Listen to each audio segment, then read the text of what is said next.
A Florida man has been arrested in connection with a slew of bomb packages mailed over the past few days. Of course, why didn't we think of it first? A Florida man. It makes perfect sense. As the mainstream media jump to blame Donald Trump, the New York Times buries one very important detail about the bomber we will discuss. Then, all of the polls that matter 12 days out from the midterm elections, why only leftists are allowed to dress in blackface, and the Caravan is on its way. I can hear Honduran gangsters play. Finally, the mailbag. I'm Michael Knowles, and this is The Michael Knowles Show.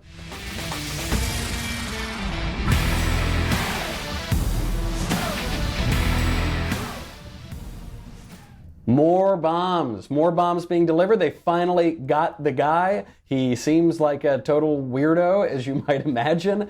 We will analyze, and not only will we analyze this guy and the bombs and possible motives, we will analyze the media's reaction to all of it. But first, we have got to make a little money, honey. I'm here. I've got about a 5-second stopover in New York. So on my way, I'm going to be speaking at Alabama on Monday night. It's going to be a lot of fun. I've had a lot of fun in Sioux Falls, Augustana University last night. I was at Grand Canyon the night before. So because I'm in New York right now, I feel even more of an urge to make a little money, honey. That's why we got to talk about Lending Club. For decades right now, credit cards have been telling us to buy it now, pay for it later, and then they charge you very high interest rates. There is a better way. Despite your best intentions, I know what can happen. The interest rates can get control of you fast. Don't be stupid. Take control of that now. You can pay off your credit cards with one fixed monthly payment. Lending Club can help you do that. Since 2007, Lending Club has helped millions of people regain control of their finances with affordable fixed rate personal loans. No trips to the bank, no high interest credit cards. This is very important for me as a millennial. I hate having to go anywhere to do anything. Just go to lendingclub.com. Tell them about yourself, how much you want to borrow, what terms are right for you. If you're approved, your loan is automatically deposited. It is the #1 peer-to-peer lending platform. Over 35 billion with a B in loans issued. Go to lendingclub.com/Knowles, Knowles. Check your rate in minutes. Borrow up to 40 grand. lendingclub.com/Knowles, lendingclub.com/Knowles. All loans made by WebBank, member FDIC, equal housing lender. Let's talk about the bombs. They got this guy. They arrested him.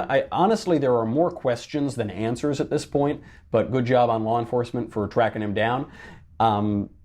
It was reported at first that he was a white man. Now it is being reported that he is Native American, although as Senatrix Elizabeth Liawatha Warren taught us last week, even if you're entirely white, you still can be Native American. So we haven't figured out exactly which it is yet. But the guy seems like a total Looney Tune. Obviously, he's just accused right now. But if it's him, he's made bomb threats before. In 2002, he threatened to blow up the Florida Power and Light Corporation and said that it would be worse than 9/11. He's apparently not very good at making bombs. He's been arrested many times before for theft and burglary, so definitely seems like a weirdo. There are some questions to be raised here. One is why none of the bombs worked. None of them. I mean, this guy, I'm glad to say, Mirabile Dictu, is the worst bomb maker ever. He's just not good at it. He's the worst bomb maker for a few reasons, actually. One, because he might be screwing up all of the momentum going to Republicans in the midterms, and he's screwing up our jobs not mobs narrative. But two, none of the bombs worked. And this does raise some questions. Why did none of the bombs work? We were told by law enforcement that they were all sent through the mail, but the images that we've seen of some of the packages don't have any mail markings on them. They seem that, stamps were placed on them, but it doesn't look as though they were processed by the post office. Law enforcement is telling us that they were, but there are a lot of questions there.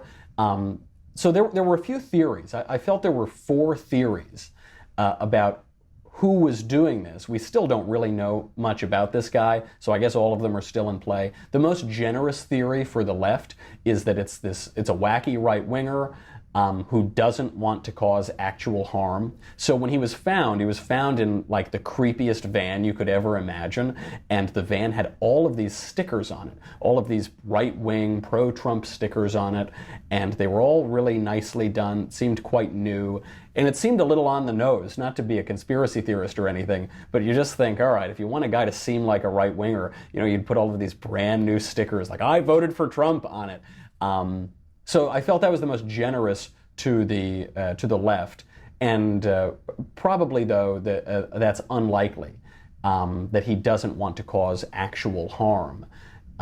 I think the much more likely scenario, which is also pretty generous to the left in this, is that he's some wacky populist type on the right or the left, kind of like the Bernie bro who shot up the congressional baseball game. This guy would be the Trumpy version of that. And because all of the people that were targeted are establishment people, the Clintons, Soros, Eric Holder, John Brennan, they weren't going after the Bernie Sanders side of the Democratic Party. They weren't going after Alexandria Ocasio-Cortez. So I could see it, as a populist type, and that's what the evidence seems to suggest now. Then the less generous idea for the left is that it was some lefty who wanted to make conservatives look bad. It doesn't seem that that's likely anymore, but who knows? Again, we don't really know anything about this guy. Plausible. I think it's still too wild, though. And then the most conspiratorial tinfoil hat theory, the most, they're turning the frickin' frogs gay theory, is that it's some plot, by bureaucrats to undermine President Trump. That also doesn't seem likely. And the reason it doesn't seem likely, to put a damper on some of my more conspiratorial right-wing friends, is that there were so many states involved, there were so many law enforcement agencies involved, that if it were some grand conspiracy, I think somebody would have leaked it. There would have been some whistleblower. So again, I don't think that's likely. It seemed to me number 2 or number 3 were the most likely. Some wacky lefty, or that it's some wacky Trump populist or left-wing populist. Looks like that, but we did forget the great possibility, the most obvious answer. Somehow we forgot about it, which is that it's a Florida man.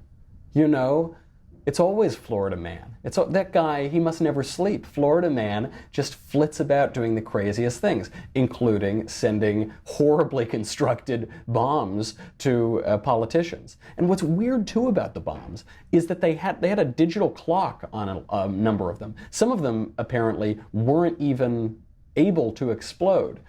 So we'll get to this in a second, because the New York Times even admits this and buried the lead. But just to wrap it up on Florida man, there was a story that came out last week about these 2 girls in Florida, an 11-year-old and a 12-year-old, who were Satanists planning to murder their classmates and eat them.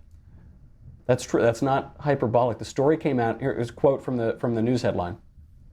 When asked about motivation, the girls reportedly told police that they were Satan worshippers. According to police, the girls planned to drink their victims' blood out of the goblet they were found with. They also discussed eating their victims' flesh and leaving body parts at the school's entrance before killing themselves. Florida man, Florida girls. These girls were 11 and 12. Florida man, right before Halloween. By the way, for anybody out there who doubts the existence of personified evil, who laughs at people for believing in the devil or believing in personified evil, how do you explain that? How do you explain 12-year-old girls who want to participate in a satanic ritual like that? A little bit of a sidebar. But Florida man, unsurprising. So we don't know a whole lot right now. I do get a kick out of the fact that after these multiple weeks of Liz Warren, the whitest woman in America, pretending to be a Native American, this suspect may actually be a Native American, like a real Native American. He apparently lists tribal affiliation in certain documents, so we'll have to see how that plays out. But the one thing I think that we can all conclude, we know it for sure, is that this is Donald Trump's fault, right? I think we have to conclude that. Because, look, I've been watching a lot of CNN. I've been in airports a lot this week, and when you're at airports, the only place that CNN is played in the entire world is on airport televisions.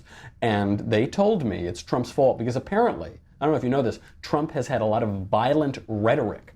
He's been very violent in his rhetoric. He's calling for a lot of violence. And have you heard, I Googled it and I found a video. Here is all the violent rhetoric from President Trump recently. They go low, we kick. And if you see anybody in a restaurant, in a department store, at a gasoline station. You get out and you create a crowd. And you push back on them. And you tell them they're not welcome. Sexist, racist, anti-gay. I just don't even know why there aren't uprisings all over the country. Maybe there will be.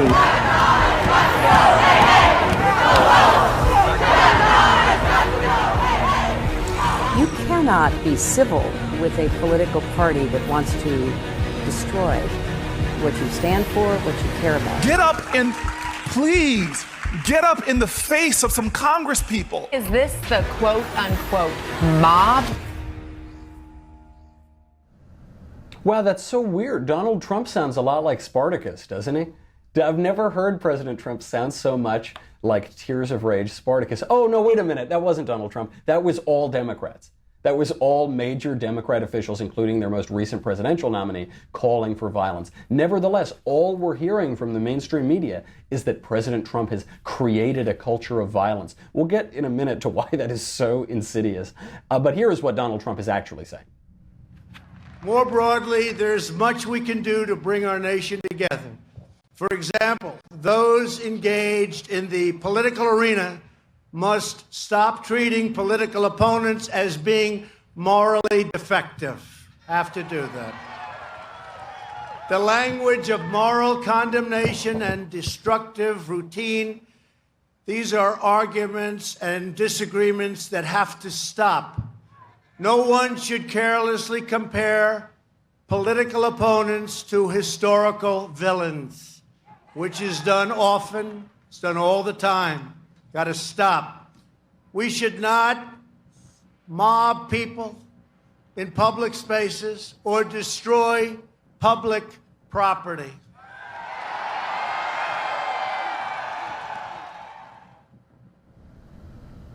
He's exactly right. It was exactly what he should have said, got it right. Who could possibly object to it? We know who does. CNN and the New York Times object to it. We'll get to that in a second. First, let's make a little bit more money, honey. Let's talk about Mint Mobile. This will actually save you a ton of money. The big in big wireless stands for a lot of things. Big contracts, big bills, big fees. AT&T just has a new $800 million administration fee increase. I will tell you, I have had to deal with big wireless companies before. It is the worst experience I think ever known to man. Is that an exaggeration? I don't think so. It's so bad. Mint Mobile has figured this out. What big wireless doesn't want you to know is there's a way to cut your wireless bill down to just $15 a month. Not $15 plus a giant administrative fee and this fee and that fee. $15. Period. Punto e basta. I sound like I'm Michael Avenatti. It's incredible. Mint Mobile cuts it down. You can use your own phone with any Mint Mobile plan. You can keep your old number along with it. You choose between 2, 5, and 10 gigabyte 4G LTE plans. You can try it out. Mint Mobile has you covered with their 7-day money-back guarantee.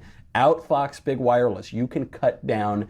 You can end up paying a fraction of your old bill. This is an incredible plan. Get your new wireless plan for just $15 a month, plus free shipping on your new Mint Mobile SIM card. Go to mintmobile.com/covfefe, C-O-V-F-E-F-E, mintmobile.com/covfefe. Cut your bill down to $15 a month. Get a free shipping on your Mint Mobile SIM card. mintmobile.com/covfefe, C-O-V-F-E-F-E. President Trump is exactly right here. He's exactly right. The media have been egregious about all of this. First of all, he's right that we should all come together. We should. He recently just gave a statement too, just within the last few moments, on how we have to prosecute this guy to the fullest extent of the law. We cannot have political violence take hold in the United States. Obviously, political violence takes place on the right and the left. It's taken place a lot more on the left these days, but maybe this guy is a right-winger. I don't know. I haven't decided how far down the conspiratorial rabbit hole I want to go, but let's take everything at face value. Let's say he's a registered conservative Republican. He subscribes to the National Review. I don't know. Whatever it is, let's say that he is an actual Republican. Look at the response from politicians. That's what actually matters here.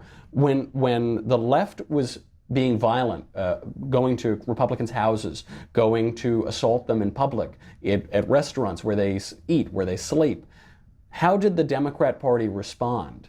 They encouraged it. All of them, so many of them, Maxine Waters, Hillary Clinton, Eric Holder, Cory Booker, they encouraged the violence. When there's some wacko Republican who sends poorly made bombs that fortunately didn't hurt anybody, when that happens, how did the Republican leader respond to that? He said, we've got to prosecute this guy to the fullest extent of the law. We can't have any political violence in America. Two starkly different responses. You can't control everybody. Obviously, people are going to be wackos. Let's say this guy is a registered hardline conservative Republican. Who knows? If he is, it seems more like he's a wacky criminal Florida man. But let's say that he is, fine. What really matters is how the parties are responding to it.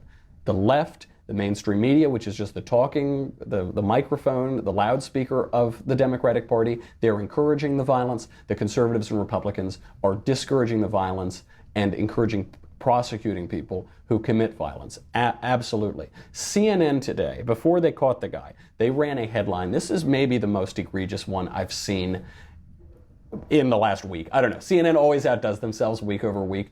Take a look at this clip and just look at that Chiron. We definitely see a pipe-shaped figure in the X-rays. We definitely see wires surrounding and within the devices themselves. A clock. That clock could have been used to actually activate the device. One thing I'm not seeing in the X-rays, and I'm just seeing my X-rays on So you see that there, quote, 10 packages sent to Trump targets. Trump targets. What do they mean? They mean Democrats. There were 10 packages sent to Democrats, but they say Trump targets as if Trump is there masterminding the bomb plot. That's the implication. That's what they want their viewers to take away. That's plainly what the language says. Trump has targeted these people, and now this guy is sending poorly constructed bombs to them.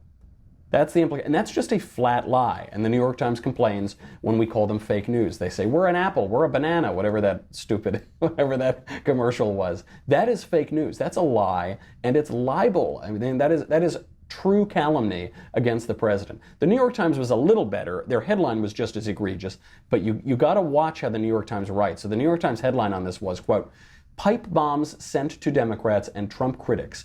What we know and don't know. Yeah, that's true. Trump critics, sure. They could have just said pipe bombs sent to Democrats because all the Democrats are Trump critics. Every single one. Can you name a Democrat who isn't a Trump critic?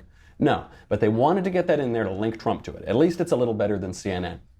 But the way the New York Times writes is they bury the lead. They do it as the structure of the newspaper. They always have the most sensational propaganda on page 1, and then they have all of their corrections on page 1075. But what they do in the articles, too, is they bury the lead. They have all their sensationalist propaganda, and then 25 paragraphs down, they give you the information. So I skimmed this ridiculous article, and then 25 paragraphs down, or wherever it was, I read this, quote, none of the devices have detonated, leading some officials to question whether they were designed not to explode, or if they were even capable of doing so. Some bomb technicians who reviewed photos of the device that circulated on social media on Wednesday suggested that it resembled the kind of fake device often portrayed on television and in movies. That's not from Daily Wire. That's not from some right-wing website. That's from the New York Times admitting as much. Very good. Then they go on and they say law enforcement officials determined all of the devices were likely sent through the mail. This does raise questions about why we didn't see processing on those packages. But even the New York Times admits this may have been some sort of a hoax. Now, what was the motivation of the hoax? Was it a hoax to have some political effect on the midterm elections? Was it a hoax to scare Democrats? It easily could have been that sort of hoax. We just don't know. We should wait to get those answers. But I'm very pleased that in the reactions to it, broadly speaking, conservatives have been sane, have been grounded. I said the other day on the show, you've got to remain calm and remain clear, especially when things get really heated. Because when people get emotional, when they get angry, when they start jumping to conclusions, they go mad and they make mistakes. Don't make mistakes. We're 12 days out from an important election, so you've got to stay clear-headed, and I'm glad that the president has refrained from being sensationalist about this. He said exactly the right things, and let's hope that conservatives continue to do that. We also have seen Megyn Kelly get fired. I go away for one day, and the news media falls apart. There are bombs going around the country. Megyn Kelly, former darling of Fox News, got into a spat with Donald Trump, actually, during the 2016 election, goes over to NBC for a record contract over there. She's out. Why is she out? She's out because during a program, she asked the question of whether or not it's okay to darken your skin in a Halloween costume to pay tribute to somebody. So somebody on the Real Housewives dressed up like Diana Ross, and she darkened her skin a little bit. This caused an uproar. And Megyn Kelly said, well, is it really blackface if you admire the person? Who doesn't like Diana Ross? Is it okay or is it not okay? She makes those comments. People pretend to be outraged. Nobody's actually outraged. People just pretend to. And then she apologizes. She said, I didn't realize it would cause that stir, but I see that I was wrong. And then they fire her. They can her. For reaction, we now turn to NBA Hall of Famer Karl Malone. Sometime at night, Karl Malone look up in the sky and say, what the hell going on up there? Do UFO live on other planet, phoning home like E.T.? Karl Malone read on TV about white people getting deducted by aliens, sticking all kind of hell up their butt. And that's a damn thing. Now, Karl Malone never seen no flying saucer himself, but if he do, that's going to be a spooky time. That's why Karl Malone say government got to step up and give 102% to keeping them little green man off this here earth. Because the day them dudes stick something up Karl Malone butt, that ain't going to be no good time for nobody, especially Karl Malone butt. Oh, I'm sorry, that wasn't Karl Malone. That was Jimmy Kimmel wearing blackface. That was Jimmy Kimmel wearing blackface specifically to put on a minstrel show. Because this is not him putting on Karl Malone's skin tone because he's admiring Karl Malone or talking about what a great guy Karl Malone is. He does it here to make fun of Karl Malone for being stupid and to make fun of him for speaking in Ebonics and for speaking inarticulately. If anything is a minstrel show, a modern day minstrel show, that is it. So he does this, but Jimmy Kimmel, he's the toast of Hollywood. Jimmy Kimmel, he's the host of the Oscars. Jimmy Kimmel has a late night show. Okay. Now at the time, that was on Comedy Central. And what was it, 15 years ago, 20 years ago that came out. So he goes, he wears blackface, no reaction whatsoever, including now, no reaction. But fine, you could say, well, it was a different time. It was on a comedy channel that was always provocative, and it was a cable network. Oh, it's not the same. So that's fine. I do hear that point. For reaction, for real reaction, we turn now to comedian Chris Rock. Oh, they want to be millionaires, but you got to ask that kind of questions like, in 1981, how many grams of crack did Rick James smoke when he recorded Super Freak? Regis, you think the only way to get a brother on the show is to name it Who Wants $50 Cash and a Pair of Pumas? Oh, no, wait, that wasn't Chris Rock either. That was Jimmy Fallon wearing blackface. Okay. Jimmy Fallon on NBC, on the network that just fired Megyn Kelly for asking if it's okay to darken your skin for a Halloween costume if you admire a person. That is Jimmy Fallon wearing blackface, putting on a show, doing actually a pretty good Chris Rock impression, and no problem whatsoever. He hosts, I believe, the longest running program in television history, The Tonight Show, on NBC. No issue, no problem, doesn't get fired, it's okay. So why was she fired? I don't think she was fired for this comment. She was fired for her poor ratings. Her ratings haven't been great. She's being paid record amounts of money over there at NBC. I think they still owe her $69 million on her contract. And even that, I think, doesn't explain it. I think she's being fired because of her politics. Not just that she's a conservative. I don't know if she's really a conservative. She's certainly more conservative than people at NBC. But she's gone pretty hard after NBC during the Me Too movement. NBC has had a lot of Me Too experiences, and certainly Matt Lauer. Matt Lauer was the biggest example of this, would lock women in his office and harass them. And she was pretty hard on this. She went pretty hard after them, while other people on that network went very soft on Matt Lauer. I think that's why. I think it poisoned the relationship between her and NBC because she wasn't going to go soft. She's a pretty hard-hitting journalist. She left Fox after a very tense relationship with Donald Trump, and so she's pretty hard-hitting. I don't think they wanted that. I didn't think she was a good fit over there anyway. I think she's better doing this hard-hitting journalism and being a prosecutor and going hard after people. I don't think she should be Katie Couric. She's a lot more interesting than Katie Couric. So she's gone. Who knows where she'll land? Maybe she'll go back to Fox. But the double standard is absurd. She asked a question about blackface and was fired for it. Jimmy Fallon, whom I like, who I don't think he should be fired for doing that sketch, but he actually performed in blackface. And Jimmy Kimmel, who's on a different network, but he's still a late night star and he's still the toast of Hollywood, actually put on a minstrel show, actually did blackface in the way that blackface is described historically, actually did all of that. No consequences whatsoever. He thinks politics has something to do with this. So, honing in on NBC, over on MSNBC, Lawrence O'Donnell listened to President Trump's speech the other day. We talked about it on the show, where President Trump said, "I am a nationalist. I know you're not supposed to say that anymore. It's not politically correct. I am a nationalist." Okay, we know what that means. He's juxtaposing it with globalism, and he says, "I'm going to protect the rights of Americans to govern themselves, American sovereignty. I'm not a globalist. When I say nationalist, it means I'm not a globalist."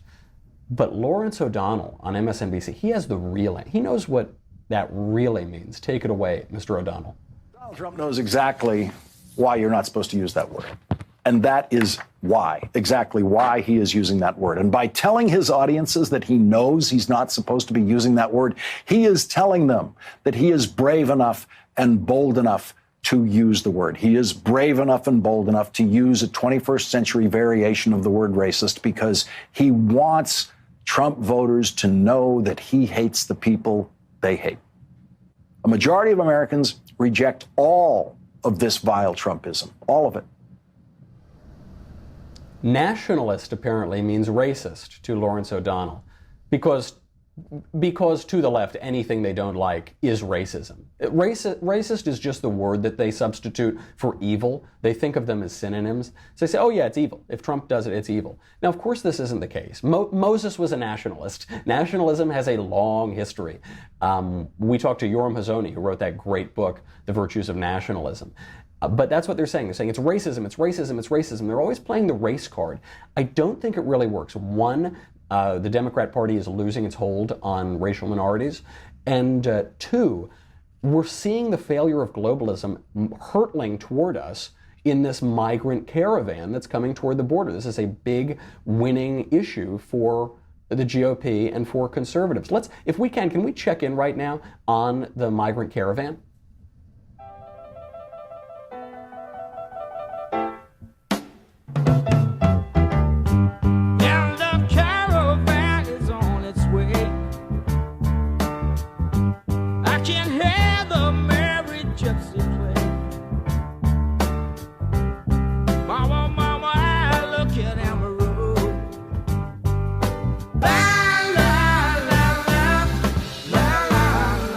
Wow. The juxtaposition. The juxtaposition between that, it's just the caravan. The caravan's painted red and white. It's not. It's actually painted with some criminals. It's painted possibly with people who want to do harm to this country. It's painted with cynical leftists who are going to exploit our extremely generous immigration policy. That's what I think. Whenever I hear this caravan, I just think like, la, la, la, la. But that's certainly not what it is. It's a horde of thousands of people invading this country, and we can't deal with it. We don't want them to invade our country and have their first act in the country be to violate an important and essential law. This is true of both parties. And so it's a winning issue. I mean, I think, when people start calling you names, when people like Lawrence O'Donnell say, that's racism, that's just racism, that's how you know you're onto something. Unless it's actually racial bigotry, but obviously this is not. That's how you know you're onto something, because they're saying, that's evil, don't do it. He knows that this is a winning issue for conservatives. He knows that this will get a lot of Americans. This would have been a winning issue for Democrats 10 years ago. Barack Obama was talking about this 12, 13 years ago. He was saying we cannot have people come over illegally. This is why, by the way, a lot of people, I think, are skeptical or were skeptical about this bombing campaign of all the fake bombs that didn't explode or harm anybody, because there are so many issues going so well for conservatives right now, right before the midterm elections, that this really throws a bizarre wrench into it for apparently no purpose at all, other than some lunatic criminal Florida man. But this is a big issue. You've got jobs, not mobs. Now the Democrats are going to turn that into mobs, not bombs. I guess mobs are better than bombs, but mobs are not better than bombs if the bombs don't work. So I don't know. I'll have to do the math on that. They also were running on the Kavanaugh effect, and they can also run on this migrant caravan coming. Hopefully that won't be slowed down. The momentum won't be slowed down by this failed bombing attempt. We're going to have to see. I mean, there's a lot of momentum moving. We don't have any new polls, obviously, from after the arrest that just happened a couple hours ago. But even in New Jersey, Bob Menendez, who had a safe seat, is now being seriously challenged by his GOP opponent, Bob Hugin. Hugin is now within 5 points, within striking distance of Menendez, and the Kavanaugh effect is really hurting Bob Menendez, because the whole Kavanaugh premise was, we don't need to know if they're innocent or guilty, we just need to know if enough questions are asked about somebody's sexual history. That is disqualifying for public service. And I don't know if you follow the news, it's been blacked out from a lot of mainstream media, but there's an allegation that Bob Menendez paid underage hookers to have sex with him. And, you know, he finally got off. He wasn't, they weren't able to convict him of this. But I'm sure that when they were saying, all that matters are the questions being asked, you saw Bob Menendez sitting in the Senate like, okay, hey guys, I'm going to be over here at the coffee pot until you stop talking about this. They're nailing him with these campaign ads. Here's one of the greatest ads of the season against Bob Menendez. Let the American people make their judgment, not whether the person's guilty or innocent, but whether the person deserves to have the office. What about the underage girls who accused Bob Menendez, according to the FBI? Not whether he's innocent or guilty. This is not a trial, but ultimately, has enough questions be raised? New Jersey's Bob Menendez is being forced to deny allegations of engaging with prostitutes. Sex with underage prostitutes in the Dominican Republic. Is he the best we can do? Good question, Senator. It's time for Bob Menendez to go. Brutal ad, absolutely devastating. Well done to whoever the ad maker was. We're not going to have good numbers on this for a few days. One, the arrest of the bomb guy was on a Friday, so you're hitting the end of the news cycle. We don't really know that much about him. I'm sure more is going to come out over the next few days. People are going to be out of the news over the weekend. People probably aren't going to be processing this until Monday, so you're probably not going to get reliable polling information on how this is going to affect the midterms until, I don't know, Tuesday or Wednesday at the earliest. This is a little scary for Republicans.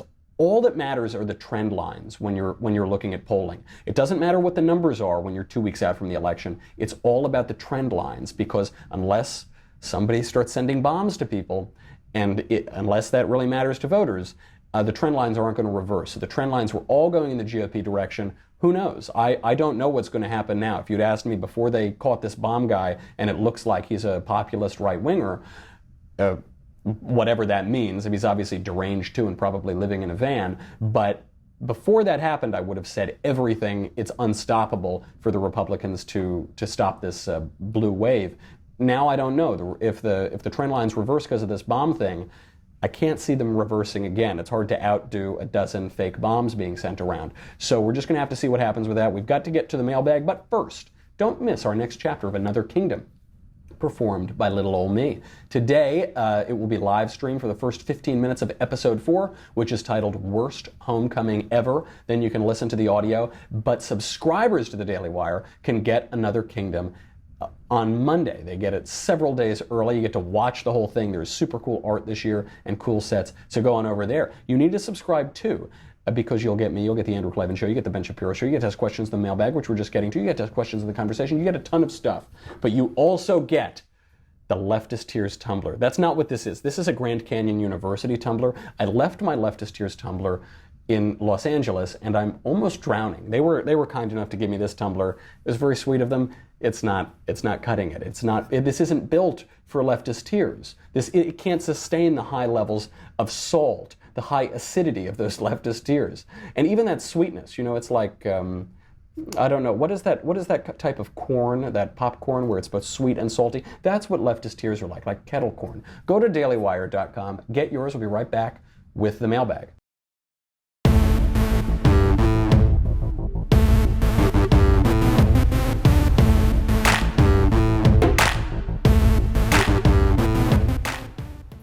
From Aaron. Hey, Michael. I've been dating this girl for coming up on a year now, and I have to say that objectively, She seems like the kind of girl I should be proposing to. Uh-oh, here we go. Where's this going? But I find myself constantly with the urge to look elsewhere for female attention because I feel less and less attracted to her physically. I don't want to be the kind of guy that breaks up with a girl because she's not the body type I'm looking for. In a way, I think I'm looking for permission. Permission to what? Permission to break up with her is what you're saying. I'm 22 if that info is necessary. Okay. You should break up with her. That's the simple answer. You should break up with her. This is what I know you tried to put it in this nice language. What you just said to me is, in theory, I'm in love with this girl, but in reality, I'm not. Go for the reality, man. You're going to be married in real life to your wife, and you should be physically attracted to her.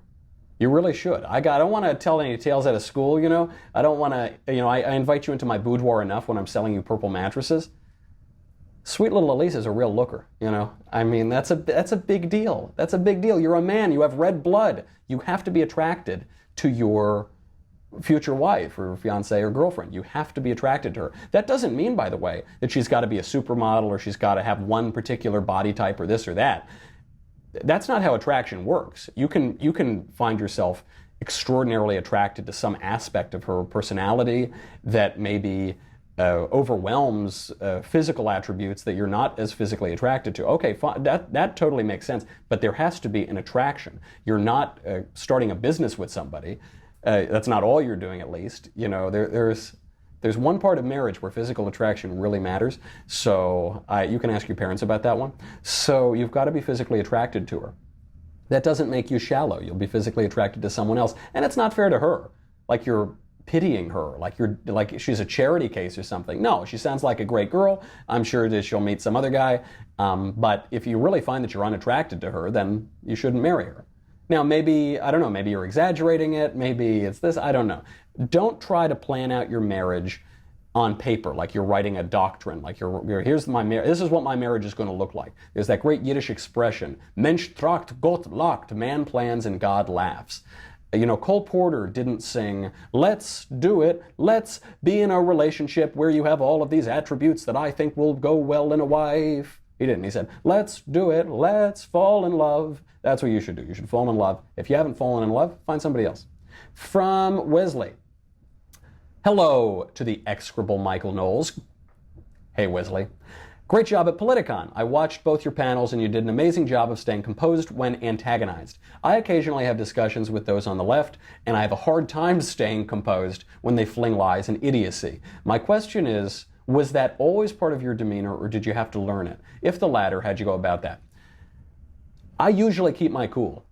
I've always been able to keep my cool, just about. Occasionally I've lost my temper. That's the Sicilian, I think, coming out. But for the vast majority of my life, I'm able to keep my cool, and this is a very important trait, and it requires practice, and you should do it because being a man requires being a gentleman, and living in civilized society means that you need to be civilized. So you should always keep your cool. The other question, when you're talking to somebody about politics or philosophy or theology or whatever is, what's the purpose of the conversation? If I'm on a panel where people are being antagonistic and it's really sort of a debate, then I'll slam them, I'll try to score points because I'm trying to demonstrate for an audience why their view is incorrect and why my view is correct. If I'm sitting down having coffee and I'm just trying to talk to my friend and hear his point of view and give him my point of view, then I won't slam him. I'll have a different demeanor. In all of those cases, though, I am emotionally detaching myself. When you get angry, you go mad. When you go mad, you get stupid, and you behave stupidly and you make stupid arguments. So don't do that. Part of the other reason why I keep my cool is that, as John Haidt showed a few years ago, the right understands the left much better than the left understands the right. So I'm not usually surprised by arguments that people on the left are making. I think I could probably tell them their arguments before they could tell me them themselves. The left is surprised by what the right says because they don't understand the right. So when you tell arguments to them, they don't really understand them or they haven't thought about them before, and they get very irate. They get very angry about what they don't understand. You should seek to understand it. If you find yourself getting angry all the time, it might be because you don't understand their point of view. So you should read up on it. I assure you it's wrong, but you should read up on it at least so that you can tell that yourself and remain civil. You know, other people yelling idiocy at you cannot degrade you. Only you can degrade you. Only you can compromise your integrity. Only you can make yourself look foolish and humiliate yourself. So don't do it. Always stay composed. Always be the bigger guy. Be tough, be hard, bring them a fight, but don't be nasty, don't be brutish. That doesn't serve anybody. From William. Halloween is upon us. Ofrid, Halloween is upon us, and a very serious question arises. Are ghosts real? Love the execrable show, William. This is a very good question and hotly debated by theologians. I tend to believe that ghosts are real, but I'll give you two fathers of the church. St. Augustine, the guy who wrote City of God, Confessions, broadly, he rejected the existence of ghosts. St. Thomas Aquinas, who wrote the Summa Theologica, believed that ghosts exist and that they come, a ghost is a disembodied spirit, a disembodied soul. Human beings are soul and flesh. When you die, you lose your flesh and the soul is separated. At the end of time, at the end of the ages, at the second coming, Christian theology states that we will be united, our souls and our bodies, and the redeemed will have glorified bodies, and things don't go as well for the people who are damned. But before the end of time, can a disembodied spirit or soul come back and show itself? From Scripture, certainly that seems to be the case. We know at the transfiguration of Christ, he's standing up there with Moses. Moses wasn't standing there in his flesh, was he? That was a disembodied spirit. We know that angels can manifest themselves, demons can manifest themselves. In Christian theology, we see this. So I tend to side with Thomas Aquinas, but I don't go looking for ghosts. Also because there are spirits in this world. I know it's very unfashionable to say that in our materialist times, but there are spirits. There are principalities and powers. There is spiritual wickedness in high places. There is personified evil, and there is personified good. And so don't go looking for ghosts. Don't go trying to communicate with the dead, and don't go trying to talk to demons. I mean, that story about Satanism in Florida, where the 11 and 12-year-old girls are going to murder and eat their classmates and as a sacrifice to Satan. That should remind you that there is personified evil in the world. Don't go looking for it. Just keep your eyes up, looking at God, and do the right thing, and don't be worried about where you're going afterward. And watch out for ghosts. From Robert. Oh no, I'm sorry. First question from Lewis. Michael, knower of all the reasons to vote blue. Will you be dressing as Rachel Maddow for Halloween this year? Thanks, Lewis. No, I will be wearing a costume for Halloween this year. From Robert. Dear marginalized Knowles, do you believe that humans are created to need God? If so, do you think this is why doing the wrong thing without God seems easier? Humans are required to need God. By definition, we need God. You didn't create yourself. This is why libertarians sometimes go a little wrong in their ideology. You did not create yourself. You are not responsible for the creation of your life. Your life is a gift given to you by your Creator, who is God. So you do need God, and humans have a longing for God, a natural longing. At all times, in all cultures, throughout all of history, we have a longing for God. We have longings for other things, too. We have a longing for food, and there's food to eat. We have a longing for water, which is called thirst, and there's water to drink. We have a longing for sex, and there are beautiful women walking down the street everywhere you look. So it seems unlikely to me that we have a longing that doesn't find satisfaction in something, which is an argument for God. This is also why doing the wrong thing is a little bit easier. Part of that is because of the fall, because we're not perfect creatures, because we have free will and we've used our free will to reject God. So it's easier in the short run. It's always very tempting, but it doesn't work out well. You want to, and what we strive to do is to align our wills to the will of God. But St. Paul writes about this. The things I want to do, I don't do. The things that I don't want to do, I do constantly. I do frequently. And this is why mankind needs redemption. But we certainly do need God. Even if you're skeptical or doubtful of Christian orthodoxy or Judaism or any other religious tradition, it is simply a material fact. You didn't create yourself. You need God. From James. Mr. Knowles, no matter what Shapiro says, I enjoy your show. I need advice on running for local office in a difficult area. I live in Portland, Oregon. I want to run in local elections, but being under 25, Christian and Republican, basically means I'm ineligible. How do I run for office in a hostile territory? Why on earth do you want to do that? Why on earth do you want to subject yourself not just to politics, not just to running for office, which is miserable, and not just being in office, which is miserable, but to local politics, which is the most vicious of all, in an extraordinarily left-wing place that Antifa is currently running. I believe that Antifa is the occupying martial force now in Portland. And why would you want to do that when you're under 25? You have a life. You got a life to live, man. You can go out. You can have fun. You can make money. You can talk to girls. What are you doing? Don't run for office. Don't run for office. Don't do it. I'll give you some advice that I got from a prominent politician and a member of the current administration. So I won't say who it is. I was driving around with him in New Hampshire one time and on a campaign, and he turned to me and said, you know, Michael, do you want to go into politics? And I said, well, you know, I'm in a car with you in New Hampshire, so what do you think? And he said, okay, here's my advice. Don't run for office when you're young. Don't run for Congress when you're 25. You'll ruin your life, you'll ruin your family, you won't accomplish anything there, and you'll lose money, you'll lose all your friends. Don't do it. Don't do it. You have to ask yourself, why are you running for office? Is there one particular issue you want to solve in Portland, Oregon? Is there this or is that? Or is it just because you have some political ambition and you want to get up to a higher office and that seems like the thing to do? If it's the latter, don't do it.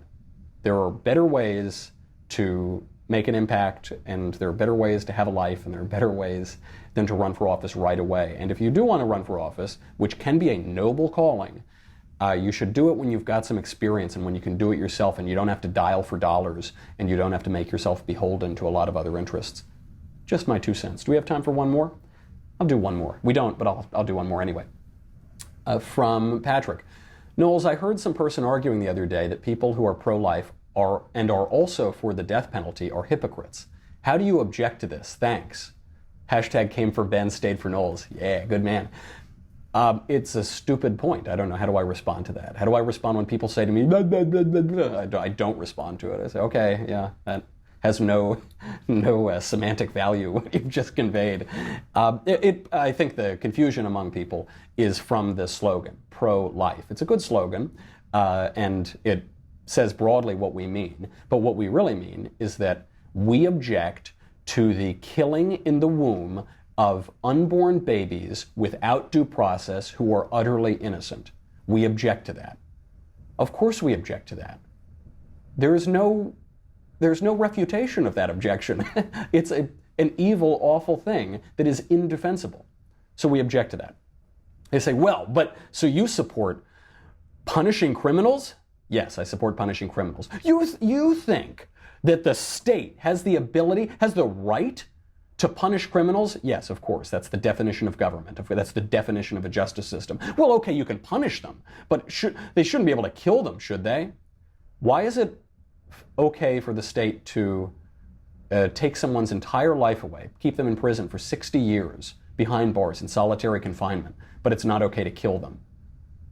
If anything, death is a far more just and merciful punishment than life imprisonment or life in solitary confinement or something like that. The latter actually is cruel and unusual. At the time of the ratification of our Constitution, the punishment for a felony was hanging, was death. That was virtually the definition of a felony. Everyone had capital punishment, nothing unusual about it. Keeping somebody in prison for 50 years, 30 years, whatever the sentence is, that is unusual, and I do find it cruel. I think it's much harder to make the case for that than to make the case for the death penalty. There are 3 different kinds of punishment. Punitive punishment, rehabilitative punishment, therapeutic, trying to reintegrate them into society, and a deterrent punishment to try to deter other people in society from committing that crime. Right now, we only focus on rehabilitation. We always say we're going to rehabilitate these criminals. Okay, that's fine, but also justice demands punitive punishment and it demands deterrent punishment to protect the rest of society. all of which are accomplished with capital punishment, including rehabilitation, because it focuses the mind precisely when you know you're to hang. It probably changes your point of view and where you're looking and what you're prioritizing in your life. So there's no contradiction whatsoever. And I think the confusion comes from that slogan, which is 98% correct, but you can clear it up by explaining precisely why you object to killing unborn babies in the womb, innocent of any crime, without due process. Shouldn't take too long to explain that. Okay, that's our show. I'm going to Alabama on Monday, and we're going to have a very cool speech. I haven't spoken about this topic publicly until this tour, and it is how to write nothing and sell 100,000 copies. It should be a very fun speech, so check it out on Monday, but we'll have a show before then. In the meantime, I'm Michael Knowles. This is The Michael Knowles Show. I'll see you then.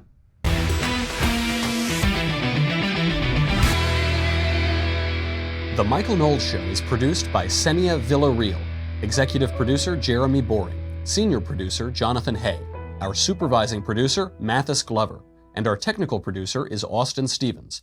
Edited by Jim Nickel. Audio is mixed by Mike Coromina. Hair and makeup is by Jesua Olvera.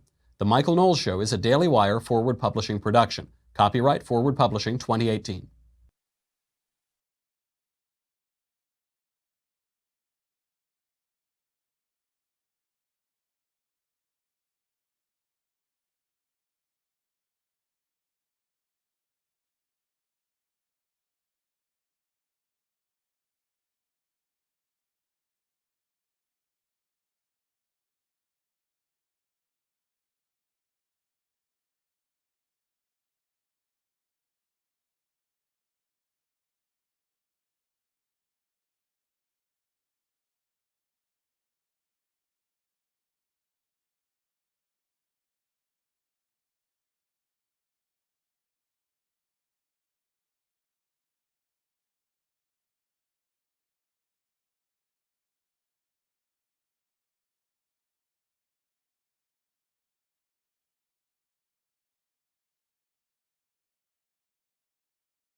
The Michael Knowles Show is produced by Senia Villarreal, executive producer Jeremy Boring, senior producer Jonathan Hay, our supervising producer Mathis Glover, and our technical producer is Austin Stevens.